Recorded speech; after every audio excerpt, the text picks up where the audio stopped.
এই মাঝেরটা ফাঁকা করতে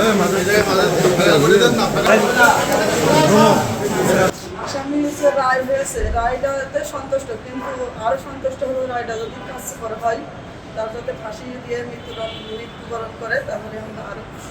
এই মামলা শুরু থেকে শেষ পর্যন্ত আইনমন্ত্রী মহোদয় আমার সাথে, আমার মতো একজন সাধারণ মানুষের সাথে উনি কথা বলেছেন, আমার খোঁজখবর নিয়েছেন, আমার পরিবারের খোঁজখবর নিয়েছেন। আমি আসলে ধন্যবাদ জানিয়ে তাকে ছোট করব না। আমরা ঝিনেদাবাসীর পক্ষ থেকে তাকে স্বাগত জানাই এবং বারবার মন্ত্রী হিসেবে আমি ওনাকে দেখতে চাই। আজকে যে রায়টা হয়েছে এই রায়ে আমি খুশি, এবং শুধু রায় নয়, এটা দ্রুত কার্যকর হতে হবে। এটা মাননীয় প্রধানমন্ত্রীর কাছে, আইনমন্ত্রীর কাছে আমার বিনীত নিবেদন। আর কোনো ধর্ষিতা লাশ যেন বাবার কাঁধে না ওঠে। এ খুব কষ্টের, এটা খুব যন্ত্রণার। এই যন্ত্রণাটা আর বাংলাদেশের কোনো বাবা যেন এই যন্ত্রণাটা না পায়। এবং আমি একটি কথাই বলতে চাই যে ধর্ষণের একটা প্রতিযোগিতা চলছে এই বাংলাদেশে। বাংলাদেশ সরকারকে প্রশ্নবিদ্ধ করার জন্য, এই রাষ্ট্রকে প্রশ্নবিদ্ধ করার জন্য একদল ধর্ষকের পায়তারা করছে। এই ধর্ষণ যাতে এই বাংলার মাটিতে আর না হয়, সেজন্য বাংলাদেশ সরকারকে আরও সোচ্চার হতে হবে।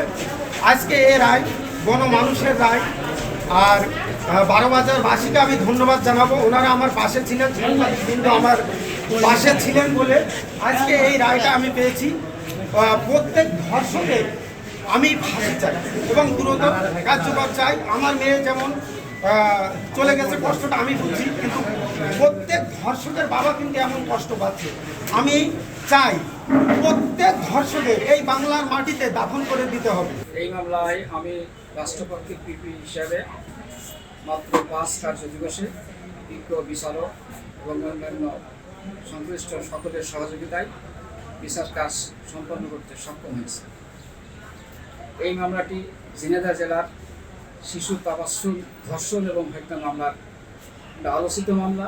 এই মামলার আসামি আবু তাহের শিশু তাবাসসুমকে ধর্ষণের পর হত্যা করার অপরাধে বিজ্ঞ বিচারক নারী ও শিশু নিবন্ধন দমন আইন 2009-2 ধারায় মৃত্যুদণ্ডে দণ্ডিত করেছেন এবং 5 লক্ষ টাকা জরিমানা করেছেন। দণ্ডবিধির 201 ধারায় এই মামলার আসামিকে 7 বছর কারাদণ্ড এবং 20,000 টাকা জরিমানা করেছে। এই রায়ে আমরা রাষ্ট্রপক্ষ খুশি, বাদীর ভিকটিমের পরিবার, বাদী এবং তার স্ত্রী, পরিজন সবাই খুশি।